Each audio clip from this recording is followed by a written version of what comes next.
Good afternoon, Chairman Blumenthal, Ranking Member Blackburn, and members of the subcommittee.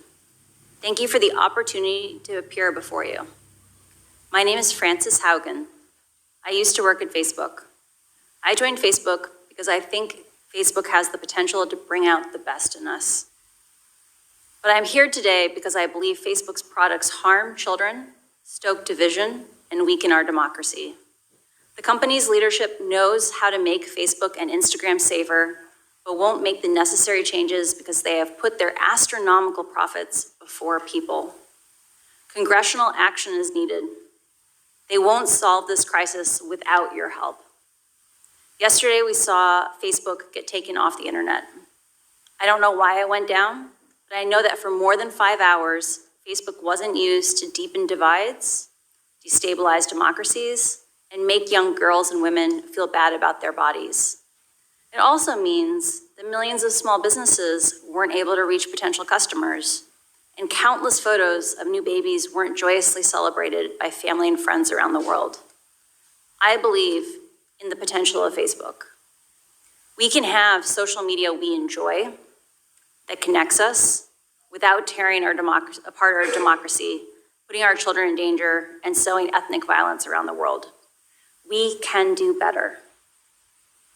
I have worked as a product manager at large tech companies since 2006, including Google, Pinterest, Yelp, and Facebook. My job has largely focused on algorithmic products like Google Plus Search and recommendation systems like the one that powers the Facebook newsfeed. Having worked on 4 different types of social networks, I understand how complex and nuanced these problems are. However, the choices being made inside of Facebook are disastrous for our children, for our public safety, for our privacy, and for our democracy. And that is why we must demand Facebook make changes. During my time at Facebook, first working as the lead product manager for civic misinformation, and later on counter-espionage, I saw Facebook repeatedly encounter conflicts between its own profits and our safety. Facebook consistently resolved these conflicts in favor of its own profits. The result has been more division, more harm, more lies, more threats, and more combat. In some cases, this dangerous online talk has led to actual violence that harms and even kills people. This is not simply a matter of certain social media users being angry or unstable, or about one side being radicalized against the other. It is about Facebook choosing to grow at all costs, becoming an almost $1 trillion company by buying its profits with our safety. During my time at Facebook, I came to realize a devastating truth. Almost no one outside of Facebook knows what happens inside of Facebook. The company intentionally hides vital information from the public, from the US government, and from governments around the world.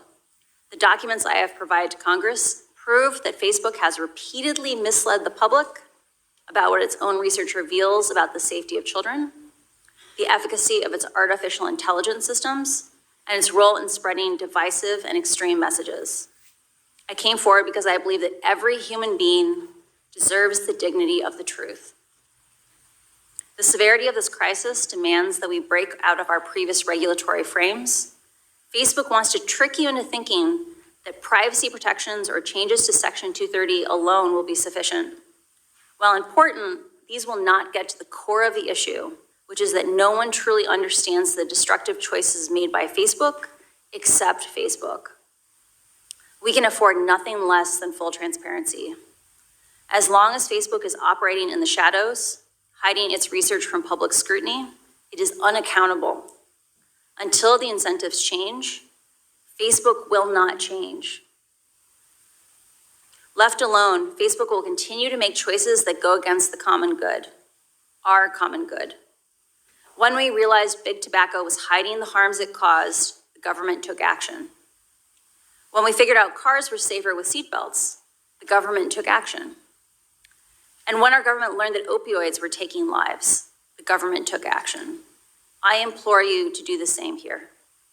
Today, Facebook shapes our perception of the world by choosing the information we see. Even those who don't use Facebook are impacted by the majority who do. A company with such frightening influence over so many people over their deepest thoughts, feelings, and behavior needs real oversight. But Facebook's